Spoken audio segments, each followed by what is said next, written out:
Can you grab my water?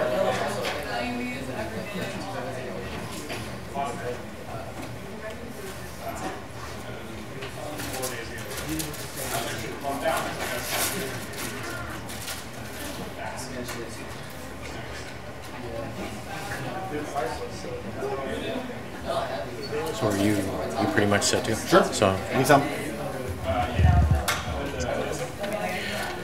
well, on behalf of the Center for Space Medicine, I wanted to thank Dr. Mike Barrett for a fabulous talk, always a tour de force, and I think that you know, the extent of Mike's knowledge is really evident in his presentation. And Mike, I thank you for mentioning Peter Norsk, because Dr. Norsk is really a preeminent space physiologist that we were fortunate here at Baylor College of Medicine to recruit as a faculty member. He's a full professor in molecular physiology and biophysics department, as well as in the Center for Space Medicine, and he came on board as a full professor over the summer. And another new recruit to Baylor College of Medicine is our next speaker, Dr. Chris Learnhardt, who's an MD, board certified in emergency medicine, who was on the faculty of George Washington University before he came here to Baylor College of Medicine, is in the Department of Emergency Medicine and Center for Space Medicine. And he's also a senior scientist within the Translational Research Institute for Space Health and the acting element scientist for exploration medical capability in NASA's Human Research Program.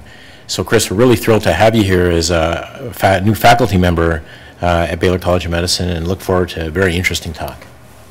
Thanks, Jeff. Appreciate it. All right. Afternoon, all. Everybody's got their snacks and everybody's got their water and they went to the bathroom and whatnot. Good. Can we do the lights thing again for the just for the front so you can see the slides better? Cool. All right. So what I'm going to talk to you about today is I think Dr. Barrett's lecture was an excellent lead-in to how the body adapts to spaceflight.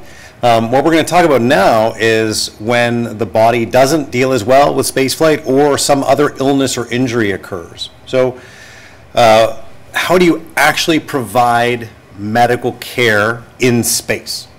So it's one thing to understand what happens to the body in the space environment, but the other question then is, well, now that I know what's happening to the body, how do I take care of it? How do I take care of the person in that environment? And so that's what we're going to talk about today.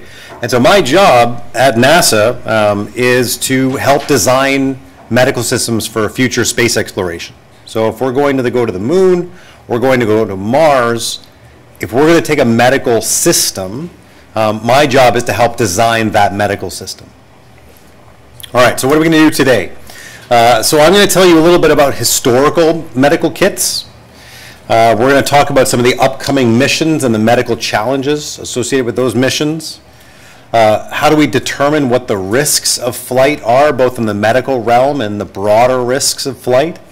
And then how do we design a medical system and medical technology that we can then integrate into the spacecraft such that we're going to provide an increased capability?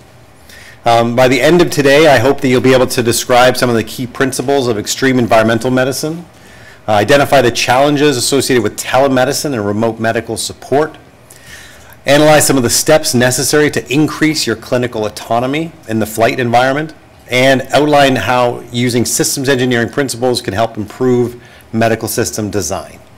At any point during this, if you have any questions, feel free to stop me, put up your hand. I'll be happy to answer what I can. Otherwise, of course, we can do some questions at the end as well. All right, let's get into it.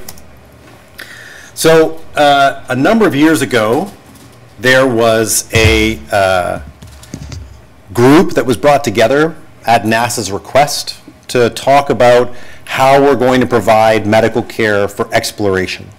And what that group decided was that the way that NASA had done business in the past would have to change in the future.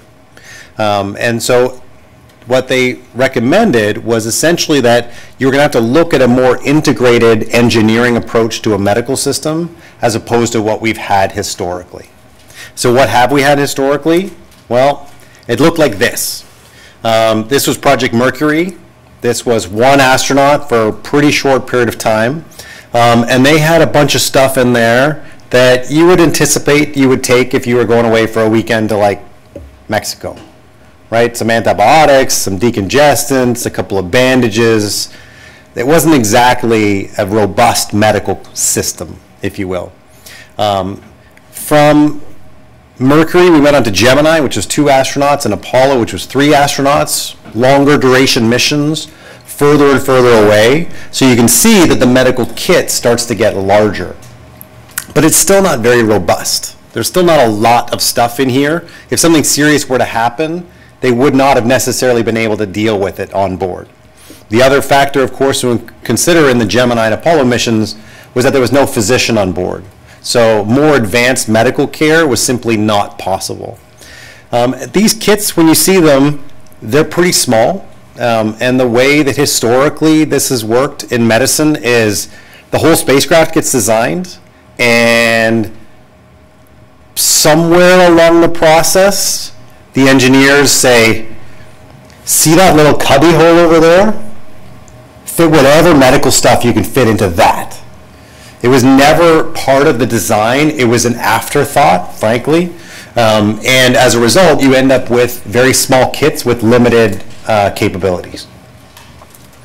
Once we get to the space shuttle, we start getting, again, more increased capability. Now you're talking about 6 to 7 astronauts. You're talking about a larger vehicle with a greater volume and mass that it can carry, so they could have larger kits. So you now see there's an ENT sub-pack, there's a trauma sub-pack. So there's now additional components, but yet all of these things are not necessarily designed to work together or in an integrated fashion. Each one is designed to be used separately. So the trauma sub-pack, for instance, is different from the airway sub-pack, even though you might need both of them at the same time. So now we're on the ISS, where we've had a crew permanently for at least the last 18 years. And you can, again, see a larger medical kit. I'm still going to call it a kit because it's not truly a system yet, in that it's the same thing as the shuttle. It's a bunch of different things that are designed for different problems, but they're not necessarily designed to be integrated into the vehicle or all of them working together simultaneously. And so as a result, what you see is you see something that's getting bigger and getting more capable, but when we're looking to the future, we actually are going to have to get smaller, not bigger, because we're talking in the future about smaller and smaller spacecraft that are going further and further away. So in a way, we're moving back towards an Apollo-type vehicle size, if you will, but we want to take the capabilities that we have on the space station, which is the size of a football field. So how are we going to figure out how to do that? Well, before you even get to that question, one question that still, believe it or not, gets asked every once in a while is, do you even need medicine in space? If I select the healthiest people and I engineer you the best vehicle ever, nothing bad will ever happen with the vehicle, and the people are super healthy, so they'll be fine, so we don't even need medicine. Well, this is the list of the types of things that have occurred in spaceflight. And I apologize if you can't see some of these, but you got simple things like nosebleeds, you've got shoulder sprains, you've got smoke inhalation, which is obviously a bit more concerning. Urinary tract infections are relatively common. Headaches happen frequently. And so there's a number of issues or concerns that occur in spaceflight, even in the healthiest people, even with the best designed vehicles. So we know that medical events occur in flight. We also know that medical events occur in between flights. So if you're someone like Dr. Barrett, who was just here, between his first flight and his second flight, anything that occurred to him on the ground while he's an active astronaut, in theory, could have occurred at some point when he was in flight. And so all of these events are the types of things that have happened to active astronauts or cosmonauts between or around the time of their flight. And you can see a few things on here you don't want occurring in flight, like stroke, like heart attack, like pancreatitis.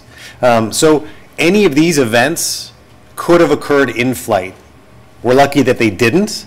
And as a result, when we're thinking about the future, we have to think about the possibility of these occurring in flight as well, and how are we going to try and manage for those. So once you've decided that you need medical capability, how do you then go about the problem of trying to come at it? Because when we're used to on the ground is what you see around you is huge facilities with tons of stuff and lots of people. And that paradigm is not the spaceflight paradigm.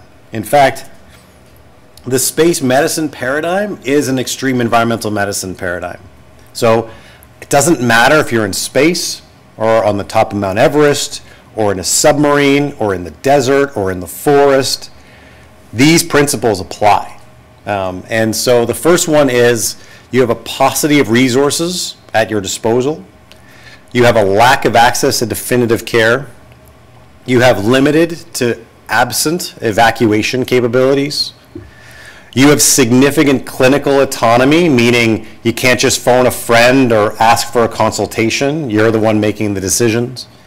You have reduced communication capabilities, and there's something in your environment that is trying to kill you. That's essentially it. So whether it's wilderness medicine or disaster medicine or space medicine, these are the same principles that apply in all of those circumstances. So once you understand the paradigm, well, then we could say, well, how are we doing medical care in space right now? And what you see here is the way that we do medicine in space right now. Live remote guidance, live monitoring, and storing and forwarding information. So everything we do in spaceflight right now is heavily reliant upon the ground. And on the ground, there are teams of people, so hundreds and hundreds of people on the ground who support flight. And so anytime you're doing any procedure or anything goes wrong, you phone home. Home gives you some suggestions about how to manage it, and that's what you do.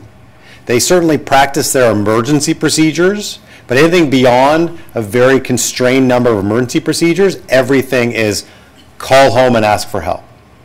And the question then is that an autonomous function? And the answer, of course, is no. It's not autonomous because they are reliant upon the ground. And when we go further and further away from Earth, that's going to become a problem that we're going to talk more about. So where are we going next? Well, if all goes according to plan right now, has anyone here heard of Gateway or know what Gateway is? I see some nods. What's Gateway? In the back. Isn't it like when they're like going further out but still orbiting Earth? It's like a... So they're orbiting something, but it's not Earth. Moon. The moon. Okay. They're orbiting the moon. Yeah, exactly right. So Gateway, or the Lunar Gateway, is going to be a small space station that orbits the moon. And what it's going to enable is the ability, one of the things that they're talking about using Gateway for is as a path to the lunar surface, so taking people back to the surface of the moon, and then eventually Gateway would be part of the spacecraft that may enable us to go to Mars as well. So Gateway is the next step in human spaceflight, and it is considered to be deep space because it is out of Earth orbit in lunar orbit. And that's very important from a human health perspective because it's going to allow us to study more the effects of deep space on the human body. And the big thing there is radiation. So the radiation that you experience in low Earth orbit is vastly different from the radiation that you would experience in the space environment around the moon. And so we're going to learn more and more about the effects of deep space and long duration space flight on the human body on the Gateway vehicle. So Gateway is our next plan, but our horizon goal is Mars. And so NASA still very much wants to send people to Mars. And in order to do that, based on current technology, it's going to take about 9 months to get there. And so that means also take 9 months to get home. And the current plans are not, we're not just flying to Mars just to fly around it and come home. Although, frankly, that is a plan that people have talked about. That's called a Mars flyby. and you would just whip around Mars and start coming straight home again. The other option, two options that we're looking at, are going into orbit for at least a month. Or if you're talking about people on the surface of Mars, they are talking about people on the surface of Mars for about 18 months. Do you know why there's a difference between, why is there such a gap between 1 month and 18 months? Why would we not come home after 6 months or 9 months or 12 months? Earth is too far away. Earth's too far away, exactly. So to try and get it timed perfectly so the Earth and Mars are the closest possible distance to each other, the time that you leave Earth and the time that you leave Mars is conscribed for you. So it's laid out, and you basically have to stick to that to keep your mission length at certain durations. So this transit, this 9 months to Mars, is the eventual paradigm that we are planning for at NASA. And one of my jobs is to try and help develop the medical system for this type of vehicle. Well, what we have right now on the space station is real-time communications, pretty consistent or available medical evacuation capability, and consumables resupply. So as Dr. Barrett mentioned, there are regular vehicles going up to station. In fact, one was supposed to launch today and got delayed by weather, so it's going to launch tomorrow. That brings new supplies to station. And right now, every astronaut on station has the ability to evacuate in their Soyuz vehicle. However, the thing to keep in mind about that is that if they were to evacuate now, it's not like you just evacuate one person. The whole crew has to come home, because it's not like you're going to leave someone up there without an escape vehicle. So if there was a medical event on station right now that was serious, the plan on station at all times is stabilize and evacuate. And so at any moment, if someone on station has a serious medical problem, they may have to leave the station and there would be no one on board anymore. And so those capabilities, those functions that you see right there, do not exist for Mars. So there is not real-time communications. So the delay to Mars, roughly, from between here and Mars, do you know how many minutes it is? 22. I heard it. Say it again. 22. 22. So it's 22 minutes one way to transit a signal to Mars. So if somebody on the spacecraft on Mars says hello, 22 minutes later someone on Earth says hello, that's not a good way to have a conversation, right? So that Earth reliance for your medical care and your medical suggestions is not something you're going to want to do if you're on Mars. Now, that, of course, assumes that communications is working properly. So there's lots of times when comms are down for various reasons. There's many times when there are other communications or data that has to be transmitted that may be more important than medical data. And so the medical data wouldn't be allowed to be transmitted at the time that you wanted it to. And lastly, if Earth and Mars are in the right spot and the sun is in between us, that's called a solar conjunction, and during that period of time, there may be 2 weeks of zero communications with the spacecraft. So we have to be prepared to deal with autonomy in the Mars environment, in the deep space environment, in a way that we don't do it on the International Space Station right now. Another thing we have to consider is that you are not coming home again. So if you are halfway to Mars, so you're 4 months away from Earth, and somebody gets sick, you can't just turn around and come home. So whatever happens on that vehicle, you have to be able to manage it completely on your own. And lastly, there is no consumable resupply because they can't send a spacecraft out to catch up to you. That's not going to happen. And if you're on the surface of Mars, it would take 9 months for you to get something to you. So odds are you're not going to be able, you're going to have to take everything with you that you want. So it's kind of like if you're going camping and you're trying to figure out what to put in your backpack. Sometimes people call this the backpack problem. You have to figure out what you're going to need and anticipate everything you're going to need before you go, because you can't get anything else while you're gone. So that's the challenge that we have. So as a result, we are trying to change the paradigm of how we perform medical operations in spaceflight, and also trying to better quantify what the risks are. Because if I can somewhat accurately predict what medical events might occur, then I can prepare better for that. So an example of that would be, I work in the emergency room. It'd be like me walking into the emergency room one day and someone saying, go in the supply closet, take out whatever you think you're going to need for all of your patients today, and you don't get anything else. And then see how well you guessed what's going to come in the door. That's a difficult problem to do. One of the other things we're trying to do very much is create a data system for medical data and crew health and performance data. It's probably going to be surprising to you, given your computers and your phones and all of our capabilities on the ground. There's no electronic medical record in space. All data is collected separately from every different device and every different place in the station, transmitted to the ground, integrated into a record on the ground, and then the people on the ground have access to it. The people on the station don't.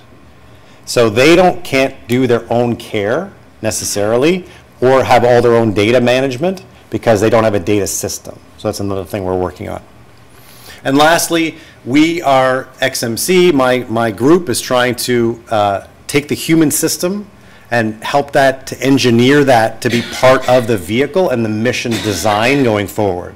So we have a unique opportunity now with the Gateway vehicle to actually be able to influence the engineering requirements of that vehicle to incorporate a medical system in that vehicle. And an example I'll give you of that is oxygen. So I have to have a capability to provide medical oxygen to a patient. Where on a space vehicle is there oxygen? It sounds like a rhetorical question, but it's not. They breathe oxygen, right? In their environment. Where does it come from? We supply it from the ground. The vehicle has its own store of oxygen, and it delivers oxygen to the environment to maintain the atmosphere in the spacecraft, because they consume the oxygen as they're going through their mission. If somebody gets sick or injured right now, there's no way for my medical system to just plug into the vehicle oxygen supply. So instead, I need to fly oxygen concentrators that pull it out of the atmosphere. Well, if you're trying to make your system smaller and smaller and smaller to fit into your smaller and smaller vehicles, why would you fly a whole bunch of oxygen concentrators when the vehicle's already got oxygen? All I need to be able to do is plug into it.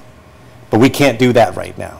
So again, that's how we're trying to integrate our system into the vehicle, and by doing so, reduce the mass, increase the capability, that type of thing.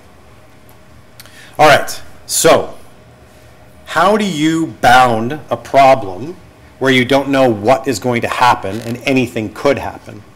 Well, the first thing you do is you basically try to come up with a list of the types of conditions that could occur in flight. So this is called the Exploration Medical Condition List. And what this is the top 100. 100 is not a magical number. It just happens to be the number of things on the list.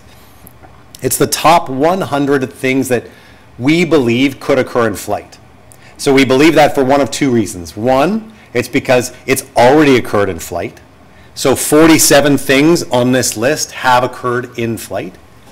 And the rest of the list are things that are predicted to be likely based upon prevalence in a human population. So the average human has a risk of X percent every year of getting appendicitis.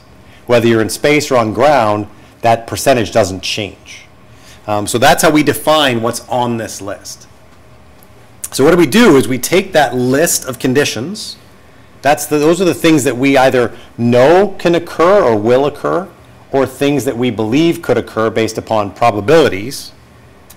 Then we have to somehow think about all the things that we are not planning for, so all of the different possible other medical things that can go wrong. And with us being human and our bodies being complex, there are innumerable number of problems that can occur. And that in total is the sum of that is the medical risk. And so if you try to focus on this red box, you end up going down essentially a rabbit hole where you start chasing every possible condition you could think of. And that starts to make your system bigger and bigger and bigger. So instead, we've decided to try to scope our system to focus on the exploration medical condition list.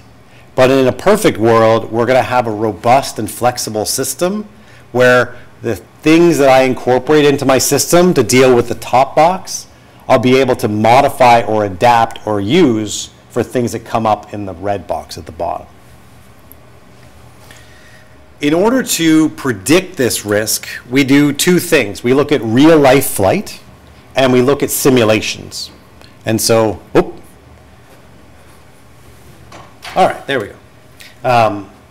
And what you see on the left is simulation data from something called the IMM, which is the Integrated Medical Model, which is essentially a computer simulation that runs 100,000 missions. And during those missions, it looks at all the medical events that could occur based upon the likelihood or probability of those events occurring either on the ground or in space flight. And you can see that the IMM gives us a number of conditions that are likely to or could occur in flight. Well, the nice thing is that we have a way to validate this simulation, and we validate it against data from the Russians that was not used in the formulation of the IMM.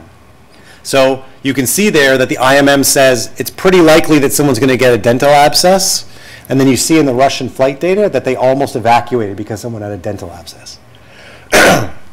You see that sepsis is likely, and sepsis has occurred in flight and led to evacuations. You can see that smoke inhalation is believed to be likely or to occur, and it has occurred in flight and led to evacuations. So we can see that these are the types of problems that we really have to design a system for. So the IMM simulations help us to make sure that we're focusing on the right conditions as we design our system going forward. So real life events like toxic exposures and fires have occurred in flight. And urinary tract infections have occurred leading to sepsis, normally related to urinary retention, which occurs a lot in flight. So we know that these are things that can happen and will happen in flight. But how do you predict that red box? How do you predict the things that you don't believe are going to happen but could happen, and build a system to incorporate those? And it gets really challenging because, frankly, an example of this is an astronaut almost drowned in their spacesuit. If you had asked us 10 years ago if we were going to have the capability to manage a drowning victim on the space station, we would have said, no, that doesn't make any sense, that's ridiculous, right? Well, it happened. And luckily, he was medically fine. It didn't require significant treatment, but that's now a consideration that we have to have. Another one which we didn't predict, which you've already learned about or will learn about, is this neuroocular syndrome, SANS, Spaceflight Associated Neuroocular Syndrome. So before the first case of this was documented, no one ever predicted that this was a thing. And so on the way to Mars, if we have people in space for 2 or 3 years at a time, and we've never had anyone in space for 2 or 3 years at a time, something will come up that we were not anticipating. And it's very hard to design your system specifically for those events. All you can do is hope you design a system that, again, is robust and flexible enough to be adapted to whatever it needs to be. So this system, though, is more than just a medical system, because the human system, if you will, has to be able to be protected through all of these functions. And so the crew health and performance system, if you think about it in a broader context, medical is one part of that, but the rest of it is all of the countermeasures, like Dr. Barrett talked about, all of the environmental protection that needs to be in place, and then all of the crew support that they have to have in order to accomplish their mission. So medical is part of it, but it's not the entire picture. And so we are trying very hard, my element is trying very hard to not just focus in on the medical and forget the broader human system, the more holistic approach. So to give you a graphical representation of what this looks like, you see here in the big blue box, that's the vehicle. And we've got guidance, and we've got comm, and we've got power, but we've also got a crew health and performance system and all of its various subsystems that are part of the integrated spacecraft. And the idea, again, behind this is to try to find a way to increase capability while reducing mass, power, volume, data requirements, and to create something that will function as needed when the astronauts call on it. So essentially, we need them to be able to use the system and function well with the system independently of Earth. And that works better as part of the broader vehicle. So one of our jobs now is to essentially get a seat at the table, to be part of the engineering design process for the vehicle so that the medical system is incorporated into the vehicle. And the reason that that's important is because, again, although my job is focused on the medical side of things, NASA's job is to reduce the total mission risk. So there's no numbers on these lines because this is a totally notional graph. It's more of a concept.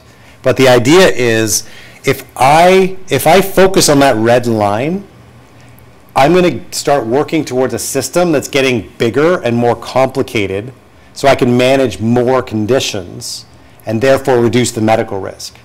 Well, at some point, every kilo of mass that my medical system gets is part of a total allotment for the entire vehicle. So if they give me way more mass, but then they don't give any mass to radiation shielding because it's too heavy and they want to reduce the medical risk, then my total mission risk is going to go up. So what we have to do at NASA is basically find the sweet spot. So I need to be able to sit at the table and say, I really need X in my system to manage condition Y, and that's going to reduce my risk by this %.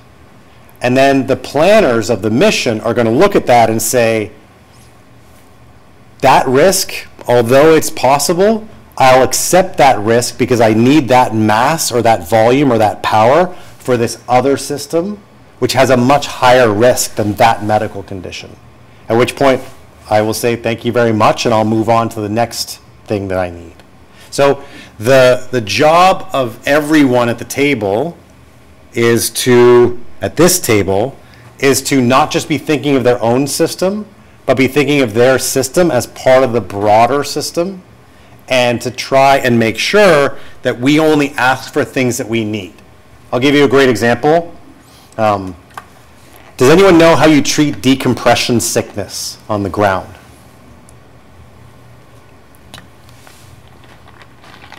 Anyone go scuba diving? Ever seen this giant chamber that'll be on a ship or on the ground called a hyperbaric chamber? So the International Space Station, before it was the International Space Station, was called the Space Station Freedom. And it was supposed to have a hyperbaric chamber. And it was large, heavy. And when they started coming and sitting at that table, and they said to the medical people, okay, you need a hyperbaric chamber, that's enormous. It's essentially the size of a module. How are we going to reduce our mass to give you this chamber? Tell us why you need the chamber. And they're like, okay, well, I need the chamber because I need to treat decompression sickness. Great. How many times has decompression sickness occurred in space? 0. So you want hundreds of kilos of mass to send up a chamber for a problem that has never occurred. There is no hyperbaric chamber on the space station because it got cut. Because the people who came to the table didn't come to the table with the right stuff. So our job going forward is, how do we figure out what the right stuff is? And how do we quantify the risk of not having that stuff? And so ultimately, if we do that well, we are going to design a medical system that is going to be part of a crew health and performance system that is in a habitat that is in the gateway, which is DSG, and it's going to be at every level of design, there's going to be areas marked out for the medical capability. And that's how we incorporate ourselves into the design better, to increase our capability while reducing our footprint at the same time.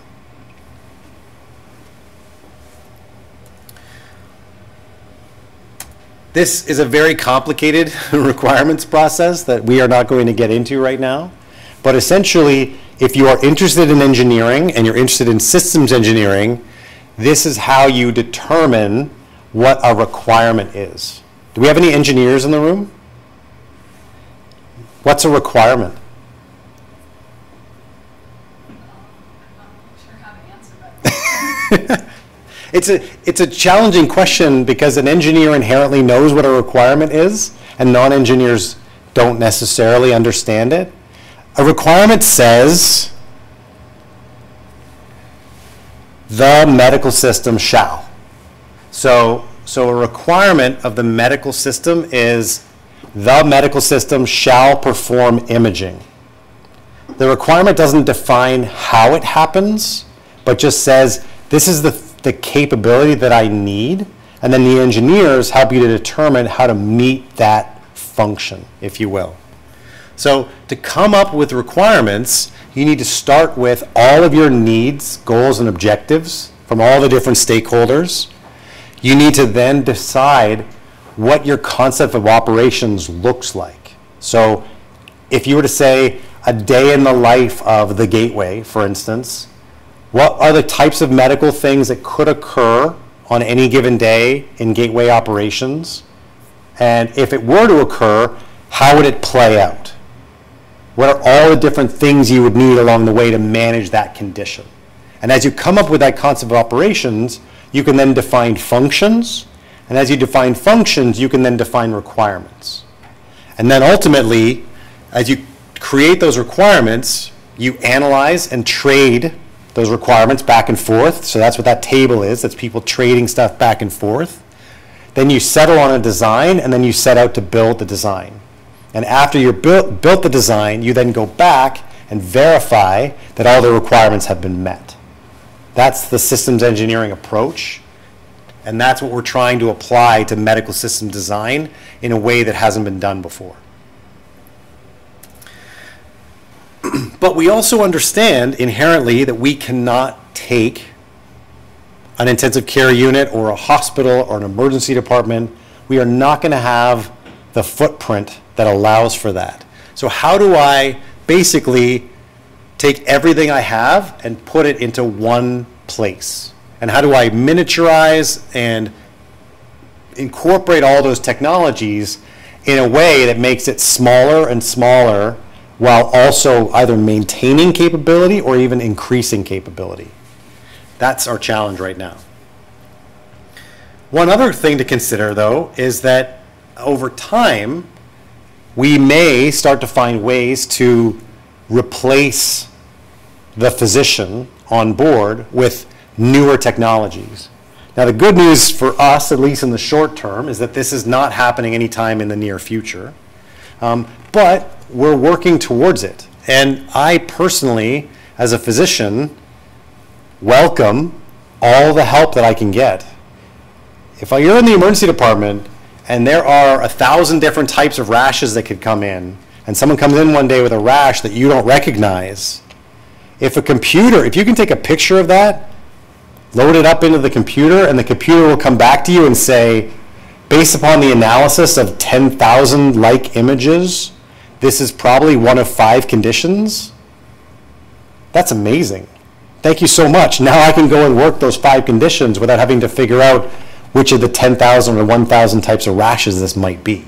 So that kind of automated data analysis or image analysis knowledge support algorithms, differential diagnosis generation, that's the be-all and end-all of essentially every tech company working on medical tech nowadays. So the goal is, how do you use technology to make people better doctors? That's the current goal. The ultimate goal might be replacing physicians, but that, at least in my lifetime, is not going to happen. So where are we today? Well, you don't need to pay attention to a lot of the details on this slide, other than to know that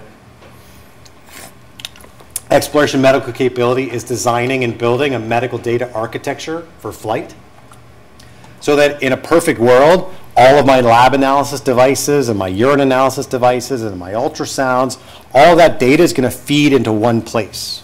And there's going to be one medical record, and all that data is going to be in there. And we're going to incorporate everything about the crew. So all their exercise records and atmospheric composition and environmental control records, and everything is going to come into one data architecture so that the crew has it at their fingertips anytime they need it. We're working with medical technology companies and universities to try and design newer and better ways of doing things. So on the left, the link is a little implantable monitor that has a battery life of up to 3 years and can stay inside an astronaut for an entire mission and be transmitting wirelessly data to the medical records and the medical data architecture. What you see at the upper right is a study that we're doing right now where we're using ultrasound waves to physically move kidney stones. So if someone comes in with a kidney stone stuck in their ureter and it's causing them pain, we can essentially push it into their bladder and help them pass it more quickly so that all their pain goes away. On the bottom right, you see something called the Butterfly ultrasound device. This is a handheld, somewhat AI-driven ultrasound device that can do the work of multiple probes but be extremely small.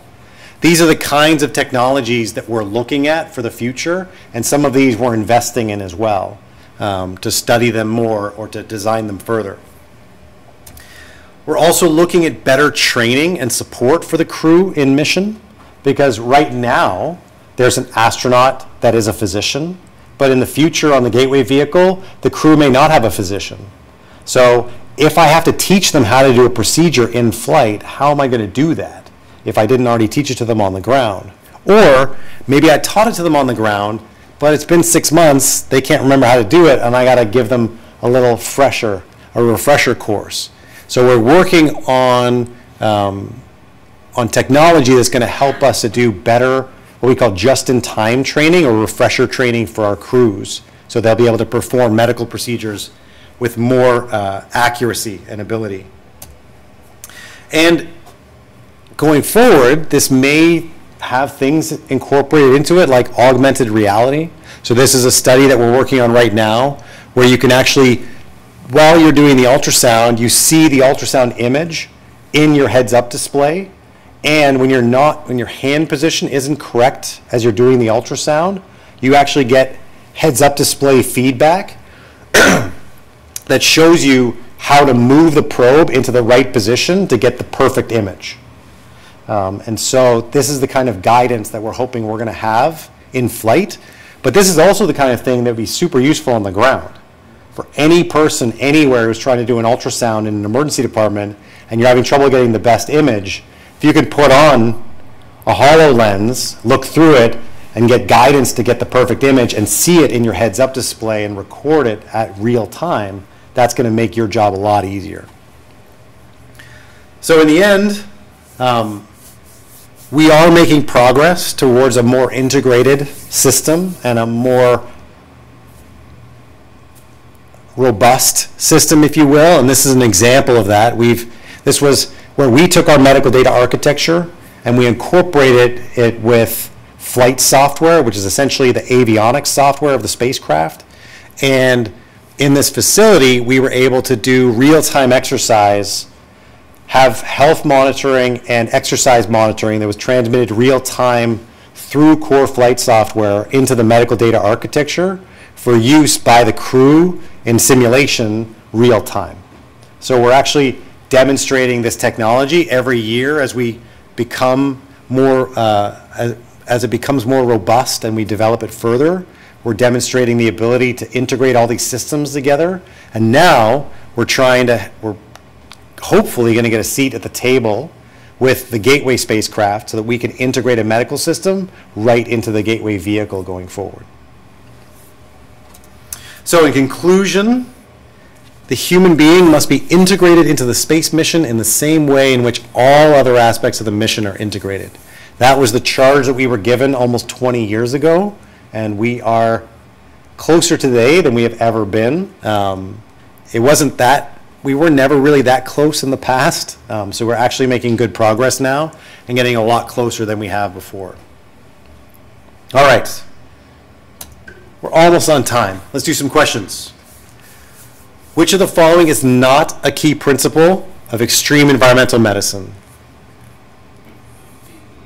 B. So there is no rapid access to definitive care.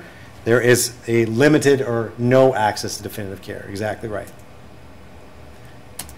All right. How is telemedical care not currently provided in mission? C. We are extremely Earth dependent. We need to break our dependence upon the Earth in order to do our deep space missions.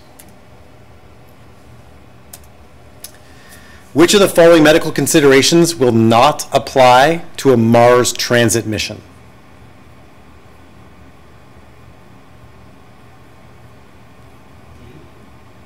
Yeah, I like the questioning in your voice because you're right. This is a little bit of a trick. So D is the correct answer. The reason that this is specific to a Mars mission is because NASA has dictated that any mission longer than 210 days or past the moon must have a physician on board. So the requirement to not have a physician is a near-Earth requirement. A Mars mission, at least as of right now, absolutely requires a physician on board. So that's one piece of good news. It's going to help your autonomy a lot because you're going to have a well-trained individual on mission who can do more medical stuff and isn't necessarily as reliant upon the ground. Which of the following medical conditions has not occurred in both spaceflight mission simulations and Russian cosmonauts? I heard two. I heard C and I heard D. Is that correct? C. Okay, C is correct. You're right. Pulmonary embolism has not occurred in flight or in our simulations. Doesn't mean it couldn't occur. Doesn't mean I can't think about it as one of the conditions that my system will have to treat, but it has not historically happened and it's not part of our simulation data right now. Last but not least, which of the following is not a key function of a spacecraft crew health and performance system?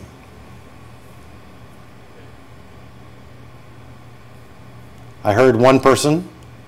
Do I have other agreement or disagreement?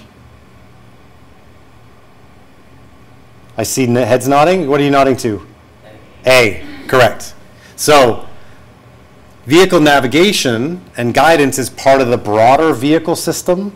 It's not part of the crew health and performance system. It's one of the other systems that we hope to be at the table with when the vehicle gets designed. And with that, I'd be happy to take any questions that you may have. Thank you very much.